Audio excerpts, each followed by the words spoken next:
SC ST BC సంఘాల తరఫున convener Telugu Desam party తరఫున సన్మానిస్తున్నారు.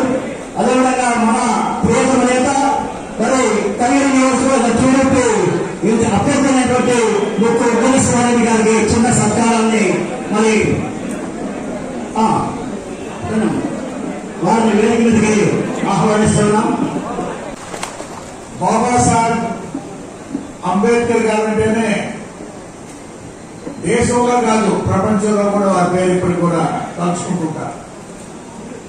రాజ్యాంగం రాయాలంటే అప్పటి ప్రధానమంత్రి గారు, కాబోయే ప్రధానమంత్రి గారు నెహ్రూ గారు ఆలోచించి ఎవరైతే ఈ రాజ్యాంగాన్ని భారతదేశానికి కొత్త రాజ్యము బ్రిటిష్ వారు పారిపోయిన తర్వాత వెళ్లి పంపించిన తర్వాత భారతదేశానికి స్వాతంత్రం వచ్చిన తర్వాత ఒక రాజ్యాంగాన్ని సృష్టించాలనే ఉద్దేశంతో వారిని చేయడం అనేది చాలా అరుదైన విషయం.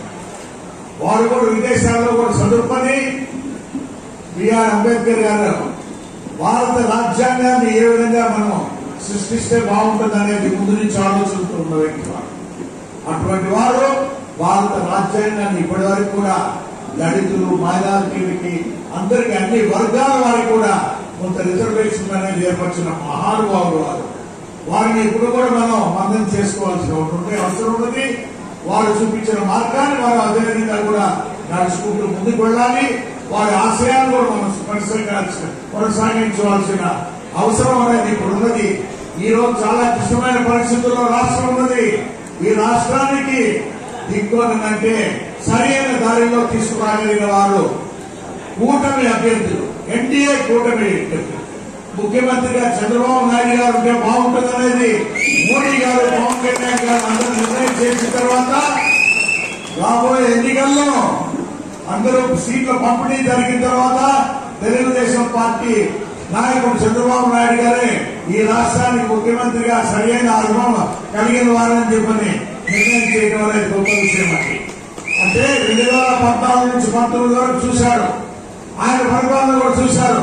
2019 నుంచి 24 వరకు జగన్ గారి పరిపాలన మేము చూసే ఉన్నప్పుడు కూడా ఇంత వరస్ట్ ప్రభుత్వం అనేది ఎక్కడా కూడా ఉండదు. అందుకే మనం 2014-19లో చంద్రబాబు నాయుడు గారు పరిపాలించిన తీరు చూసి వారిని మళ్ళా కూడా ప్రభుత్వంలో కూడా తీసుకొని రావాలి. ముఖ్యమంత్రిగా వారిని కూడా కూటమి అభ్యర్థులందరూ కూడా జనసేన, బీజేపీ కార్యకర్తలు, నాయకులందరూ కూడా కలిసికట్టుగా పనిచేసి తెలుగుదేశం పార్టీ అభ్యర్థిగా పోటీ చేస్తున్న అసెంబ్లీ నియోజకవర్గానికి సోదరు డాక్టర్ ఉప్పు ఉత్తర నరసింహారెడ్డి గారిని సైకిల్ గుర్తుగా ఓటు చేసి వారిని కూడా గెలిపిస్తే, అదేవిధంగా పార్లమెంట్ పోటీ చేస్తున్న మామూలు శ్రీనివాసరెడ్డి నేను ఇప్పటికే మీరందరూ మామూలు కుటుంబాన్ని ఎన్నో పర్యాలు కూడా ఆదరించారు. ప్రత్యేకంగా చెప్పాలంటే 8 పర్యాలు పార్లమెంట్ పోటీ చేసి ఇది 9వ చేస్తున్నాం.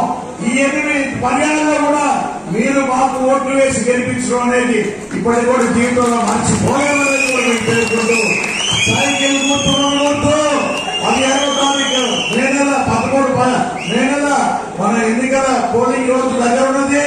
దయచేసి మీరందరూ కూడా కష్టపడి పనిచేసి తెలుగుదేశం పార్టీని అధికారంలోకి తీసుకురావాల్సిందిగా మీ అందరూ కూడా కోరుకుంటూ సెలవు తీసుకుంటున్నాం. మరిన్ని వీడియోస్ కోసం ఛానల్ ని సబ్స్క్రైబ్ చేయండి. లేటెస్ట్ అప్డేట్స్ కోసం వాట్సాప్ ఛానల్ ని ఫాలో చేయండి. అండ్ లింక్ డిస్క్రిప్షన్ లో ఉంది.